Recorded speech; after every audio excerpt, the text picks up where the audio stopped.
사랑하는 행복한 교회 성도 여러분, 오늘은 2022년 1월 31일 월요일입니다. 선천적 맹인을 고치는 사건이 오늘 본문입니다. 요한복음에 의하면 1년 전 초막절 때 38년 된 병자를 고친 이후 예루살렘에서 행한 처음이자 마지막 기적입니다. 구약에서 삶의 고난과 죄와의 연결은 낯설지 않습니다. 특별히 부모의 잘못이 후손과 연결되는 두 가지 개념이 있는데, 부모의 죄로 자손이 벌을 받는 것, 출애굽기 34장 7절에 나와 있습니다. 또한 자신의 잘못으로 벌을 받게 되는 것이죠. 예레미야 30장 29절 30절에 나와 있습니다. 에스겔 18장 2절에도 나와 있습니다. 뒤의 경우는 앞의 경우를 믿고 삶을 돌이키지 않는 이스라엘을 향한 선지자의 경고입니다. 유대 사회에서는 이 두 개념이 함께 있을 것입니다. 제자들이 병자를 보는 기본적인 생각이었습니다. 오늘 본문 요한복음 9장 1절부터 12절까지의 말씀을 듣고 다시 오겠습니다.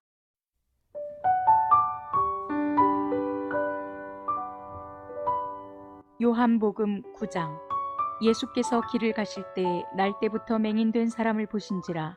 제자들이 물어 이르되, 랍비여, 이 사람이 맹인으로 난 것이 누구의 죄로 인함이니이까? 자기니이까 그의 부모니이까? 예수께서 대답하시되, 이 사람이나 그 부모의 죄로 인한 것이 아니라 그에게서 하나님이 하시는 일을 나타내고자 하심이라. 때가 아직 낮음에 나를 보내신 이의 일을 우리가 하여야 하리라. 밤이 오리니 그때는 아무도 일할 수 없느니라. 내가 세상에 있는 동안에는 세상의 빛이로라. 이 말씀을 하시고 땅에 침을 뱉어 진흙을 이겨 그의 눈에 바르시고 이르시되, 실로암 못에 가서 씻으라 하시니, 실로암은 번역하면 보냄을 받았다는 뜻이라. 이에 가서 씻고 밝은 눈으로 왔더라. 이웃 사람들과 전에 그가 거리는 것을 보았던 사람들이 이르되, 이는 앉아서 구걸하던 자가 아니냐. 어떤 사람은 그 사람이라 하며 어떤 사람은 아니라 그와 비슷하다 하거늘 자기 말은 내가 그라 하니, 그들이 묻되, 그러면 내 눈이 어떻게 떠졌느냐. 대답하되, 예수라 하는 그 사람이 진흙을 이겨 내 눈에 바르고 나더러 실로암에 가서 씻으라 하기에 가서 씻었더니 보게 되었노라. 그들이 이르되, 그가 어디 있느냐. 이르되 알지 못하노라 하니라.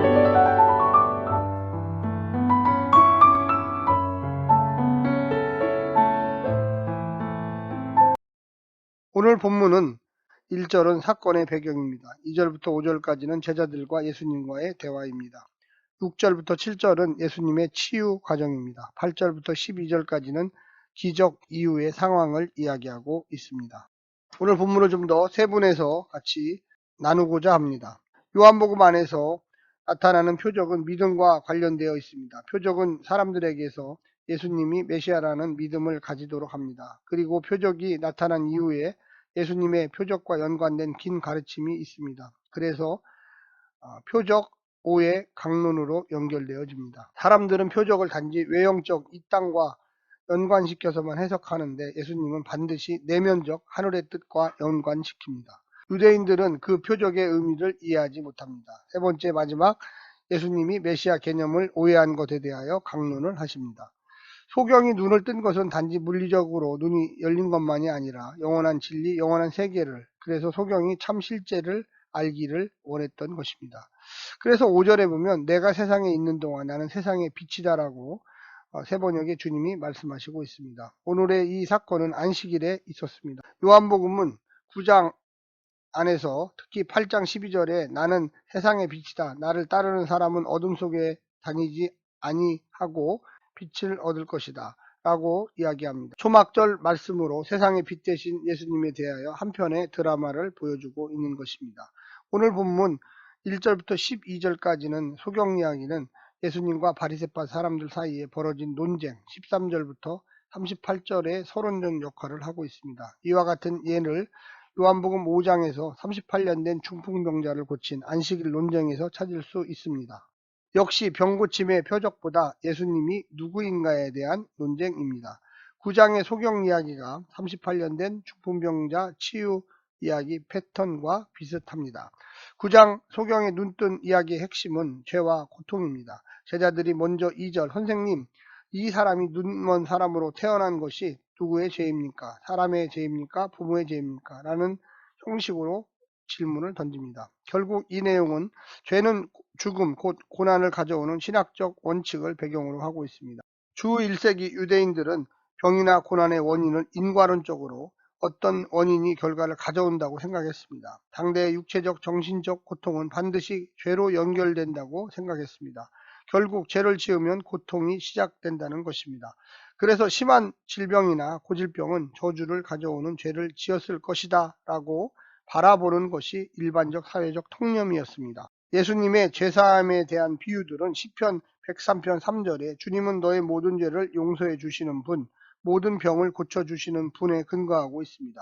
결국 죄를 용서하여 주면 병도 치료된다는 것입니다. 예수님도 이와 같이 행하셨습니다. 그러나 오늘의 본문에서 예수님은 새로운 시각을 제시합니다. 장애나 심한 질병이 죄로부터 온다는 통념을 깨부수는 것입니다. 그래서 예수님은 소경이 자신의 죄나 부모의 죄로부터 원인을 가져왔다는 것을 부정합니다. 예수님의 새로운 시각은 하나님의 도구로 소경을 등장시킵니다. 혁명적 발상입니다. 역발상입니다. 저주에서 영광으로 변화되었습니다. 하나님이 내리신 저주에서 하나님이 귀히 쓰는 영광의 도구가 된 것입니다. 오늘날도 비슷한 사고를 가진 자들이 교회 안에 많습니다. 가게에 흐르는 저주를 끊어라 류의 사람들이 교회 안에 있습니다. 기독교 무당이라고 말하고 싶을 때도 있습니다. 물론 어떤 것이 올바른지 모릅니다. 어떤 것이 원인인지 모를 때는 침묵하는 것이 좋습니다. 우리는 예수님이 아닙니다. 저주든지 영광이든지 하나님만 알 뿐입니다. 인간은 누구나 죄를 짓게 되는 원인과 그로 인한 결과를 알고 싶어 합니다. 인간은 아담과 하와의 타락 이후로 죄의 결과 하나님의 형상을 잃어버렸습니다. 하나님이 주었던 형상과 모양이 망가져 버렸습니다. 이런 결과들이 장애를 가져왔다고 생각합니다. 어쩌면 일부는 죄의 결과일 것입니다. 올바른 대답입니다. 그러나 전적으로 올바른 경우는 아닙니다. 오늘 본문의 예가 바로 그것입니다. 한 발자국 더 깊게 들어가 보고자 합니다. 이런 죄의 결과가 장애로 나타난다고 하여서 이 죄를 개인적으로 부과할 수는 없다는 것입니다. 어쩌면 공동체, 전 인류의 죄가 어떤 특정한 개인에게 나타난 것이라고 할 수가 있겠습니다. 좀 더 크게 보면 인류 원죄의 결과입니다. 우리가 원하지 않는 질병, 장애, 고통들은 모든 인류가 함께 져야 할 것입니다. 우리가 원하든 원하지 않든 이런 죄의 결과들은 개인적이든 공동체적이든 나타납니다. 이때 믿는 자들의 시각이 매우 중요합니다. 오늘 본문 3절처럼 하나님께서는 하시는 일들을 그에게서 드러내시려는 것이다 라고 예수님은 말합니다. 오늘의 장애는 죄의 결과인데 우주적이다. 개인적이 아니다. 부모나 소경의 문제가 아니다. 장애는 모든 인류가 책임져야 할 죄라고 이야기합니다. 성도들 누구나 장애를 선천적으로 후천적으로 가질 수 있습니다. 그때 마음의 자세, 나의 죄 때문에라는 자아 자책의식을 버리십시오. 그래서 비록 육신은 장애가 있지만 하나님과 바른 관계를 형성할 수 있습니다. 외형적 고통이나 고난이 주님께 나아가는데 아무런 문제가 없습니다. 성도나 이웃들 가운데 질병의 고통, 장애의 상태를 개인의 죄와 연결시키지 마십시오. 하나님의 뜻을 모르는데 어찌 우리가 판단할 수 있겠습니까? 하나님의 일을 드러내시기 위해 준비한 존재일 수도 있습니다. 우리는 잘 모를 뿐입니다. 진실로 개인의 죄로 인하여 고통과 질병이 온 것이 분명하다면 회개를 권면하십시오. 그러나 모른다면 침묵하고 위로하고 기도하십시오. 그래서 하나님의 뜻을 구하고 기다리십시오. 밝히 주님께서 보여주실 것입니다. 우리 인간들은 섣불리 입을 놀려서 죄를 짓지 않아야만 하겠습니다. 오늘 하루도 승리하십시오. 샬롬.